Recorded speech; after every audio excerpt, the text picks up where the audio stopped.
What's going on, boys and girls? Welcome back to another Echocalypse video. All right, so we are going to be doing an equipment guide. I want to talk about equipment because I think a lot of people don't understand how it works. So we're going to talk about how to level it, what it's all about, the different kind of sets, where to go to get them, and what you should be aiming for your units. Okay, so first off, what is gear in this game? So let's go to our squad here, and you're going to see a section in the squad under combat gear. This is what you're looking at here, and we're going to talk about the different sets and how to acquire them and how it works for leveling. Okay, so first off, just so you guys are aware, the leveling system works as follows. There is enhancement and modification, two different things, and there are various sets you can go for. You guys can see here, for example, the equipment bonus that I currently have with the my weapons are right here. So if you go from enhancement bonus level 5, which is what we're currently at, to level 6, this is the increase, and you can see here it's a pretty decent increase for all of it to go. In order to do that, all equipment enhanced has to be level 60. The way it works for leveling equipment, it's double your actual character level or your account level. Because my characters are all level 29 right now, I can only go maximum level 59, nothing above that. Sometimes I get lucky for 160. I don't know why it does that, but nonetheless, that's how that works. Okay, so just so you guys are aware, equipment modification, on the other hand, will boost your equipment from 0 to 1 and also increase your level, but this is activated at level 32. I'm currently not there, but essentially what it does is you can modify these based on their rarity to a certain extent. So 0 of 2 in this case, 0 of 2, 0 of 2, so twice here in order to get yourself further stats on your gear. Now you guys can see here I'm running normal gear. This is the gray common gear. There is rare gear that's blue, there's epic gear that's purple, and then there's the legendary gear which is orange, right? So how does this work? So the way it works for gear is simple. You collect the same set. So in this case, this is called the Forerunner Saber set, right? You guys can see Forerunner, Forerunner, Forerunner. This set here provides you with the following bonuses. Okay, if you get 2 of 2, you get attack flat base 120. If you do 3 of 3, so these 3 here, for example, you get yourself attack bonus plus 3%. If you do all 4 of these, you get yourself crit bonus and hit bonus at 3% and 3% respectively. So if you are looking to do a full set, you're going to have to look at the name and understand that it doesn't matter if it's common, rare, or if it's epic. It doesn't matter what rarity it is, but it has to be in the same family of equipment, okay?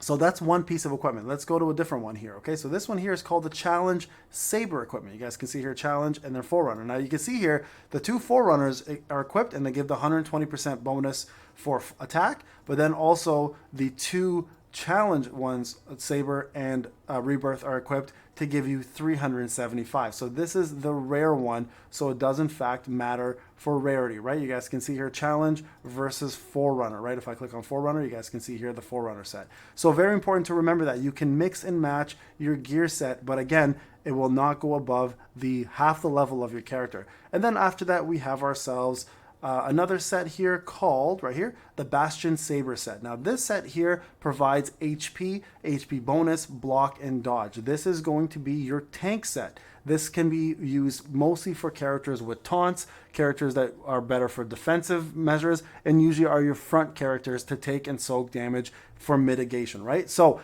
that's how that works. Now, how do you get this gear? The gear is pretty straightforward in terms of getting. You go to a place called Abyss and you work your way down the floors to get yourself more Abyss points. Also, at the same time, garnering some extra Abyss gear. Now you can see Abyssal Drive, this is what it's called, yields equipment modification protocol. If I click on this, I'm on floor 14 currently. I have 0 evacuation counts left, which means my attempts are done for the day. Now as you do this, you're going to be able to get yourself these points right here. They look like little microscopes. They're called Abyss points.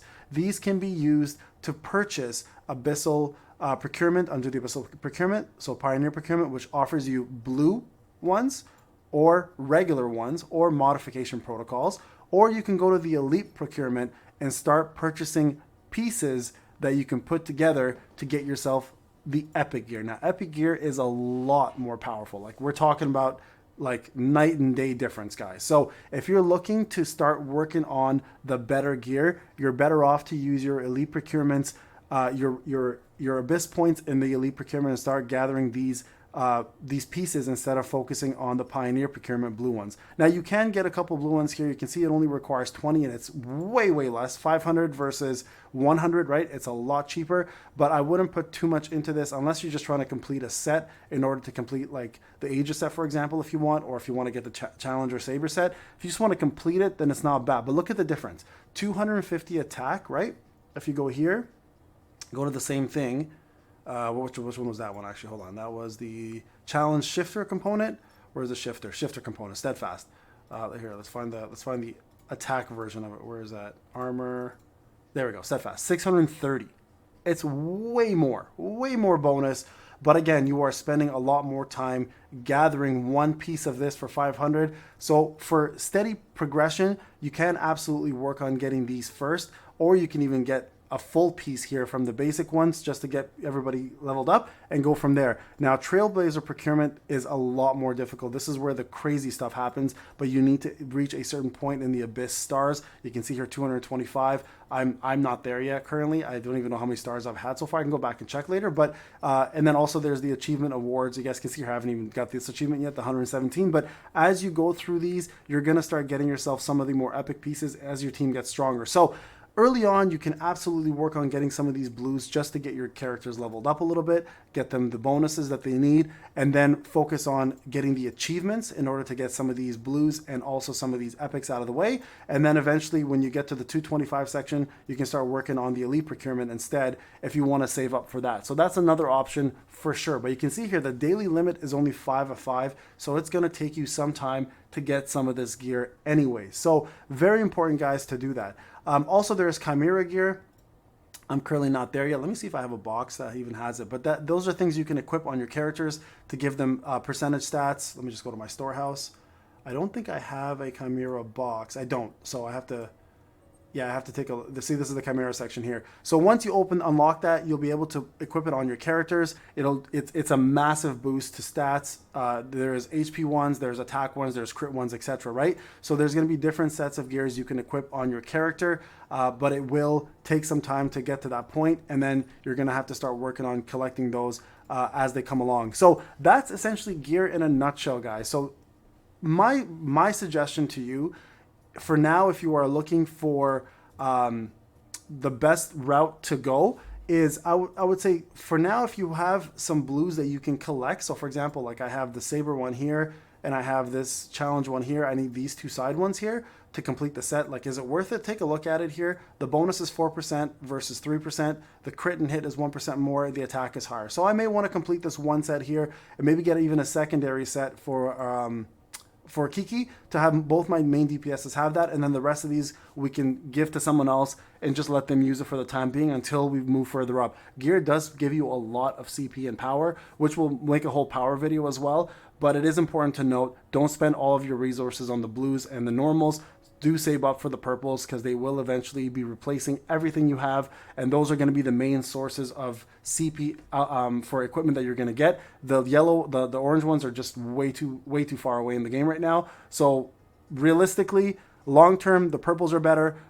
Short term, the blues are fine to help you progress. But don't spend all of your time going for all blues. I think that's a waste of currency. All right, guys, this is Payne. Hope you enjoyed the video. I'll talk to you guys in the next one. Take care.